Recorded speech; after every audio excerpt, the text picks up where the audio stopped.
Opo, ilang araw po bago yung eleksyon 2025. Kumusta yung pagbabantay nyo sa mga eleksyon na related violence?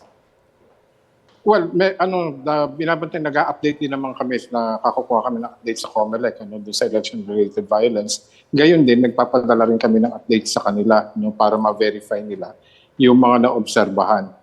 So tuloy-tuloy naman ang pagmamasid ng ating mga volunteers, lalong-lalo na sa yung mga malalayong lugar kung saan nangyayari itong mga karahasan na ito. Meron tayong tinatawag na traditional hotspots kasi. Opo. Kaya yun ang ating mga binabantayan. Paano nyo po may kukumpara sa mga nagdaang eleksyon yung tunggalian ng mga kandidato, lalo na sa local level? Well, sa local level, makita naman natin yan, doon sa, yun nga, yung kalidad ng pangangampanya at kalidad din ng mga kandidato. Nakakalungkot nga lamang na yung mga pag-attract sa kanila sa mga voters para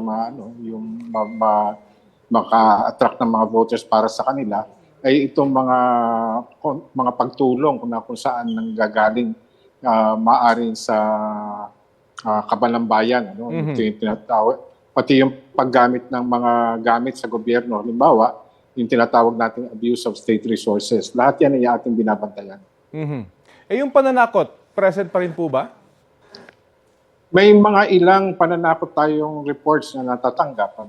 Kaya nag-step up din ang ating mga kapulisan at yung pag-coordinate sa COMELEC. Miya't maya ay ina-update naman ng COMELEC ang kanilang listahan ng mga hotspots. Dahil ito yung ating mga areas, meron naman tatlong kategorya. Sinusundan yung traffic light protocol.